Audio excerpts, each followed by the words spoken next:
Good morning. It's so nice to see you, and I'm grateful that you're here at Our Lady of Peace to celebrate Mass today. Today is the day before All Saints' Day. This is the evening of All Hallows, and eventually from the Celtic and English traditions, we have the word Halloween Eve. And when I think of Halloween Eve, I think of Halloween parties. Oh, by the way, I'm hoping that some of the children that are present here would consider coming to get some treats from Father Rich, because rumor has it he's going to do something which is just so scary. He may dress in a Pittsburgh Steelers jersey. That's because I hid all of his Cleveland Browns jerseys. At least I will be doing so, because he said to me before Mass, I'm going to step out for a little bit. Got you covered, boss. Okay. When I think of Halloween parties, I remember the first one I think I ever was at. I want to say maybe it was first grade, second grade, or something like that, when I was at St. Paul's School in Erie, back when they had a grade school. And I remember the Sister James Mary, our teacher, she evidently brought in strips of construction paper which we had used from other projects, because sisters didn't waste anything. And God love us, she showed us, okay, boys and girls, you take this one strip and you make it into a big O and you staple it in the middle, and then you hook the other one to it and do the same thing. And we made these chains. Remember, just like yesterday. And then I'm not quite sure how she did it. I don't recall being in the room when she did. She must have got a step stool and she hung it, from the ceiling, and that's became our decorations for Halloween party. And when I think of those links, it fits so perfectly with the gospel today. Because Jesus makes a surprising link in the conversation that we just heard in the gospel. He links forever the commandment to love God with the commandment to love one's neighbor as oneself. When asked for the greatest single commandment, he actually answers by naming two commandments, loving God and neighbor. For Jesus, these are necessarily intrinsically linked together. In Jesus' time, this response that he gives is surprising, because to put love of neighbor on the same level as love of God was almost never done. No one had ever talked about that before. Everyone surprisingly agreed that, they said loving God came first. And I must say, that's how I viewed it most all of my life. Loving one's neighbor was good. Everyone thought that. But it was always somewhat secondary. The primary thing, love God. Jesus challenges those assumptions. True love of God, he teaches, cannot exist apart from true love of neighbor. Let me repeat that again. True love of God cannot exist without true love of neighbor. If someone claims to love God, that invisible love can be verified in a visible way that they treat their neighbor.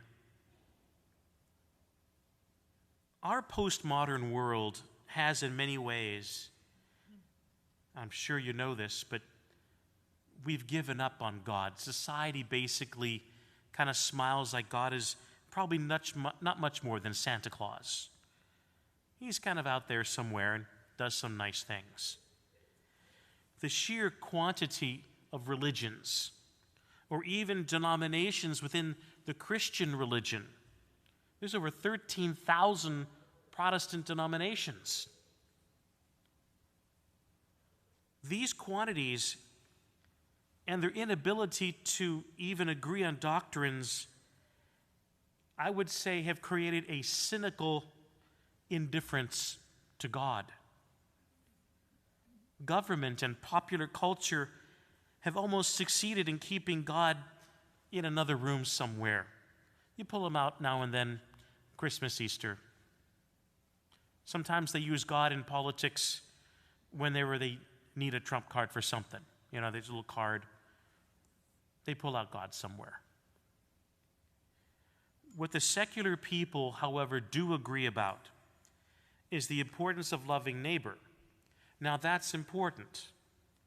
Things like toleration, diversity, random acts of kindness, paying it forward. Even secular people agree that that's important. So I guess you could say they're kind of halfway there.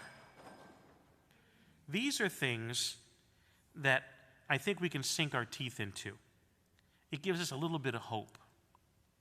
And yet, is it really possible to have a Christian love of neighbor without staying connected to the reason why our neighbors need to be loved?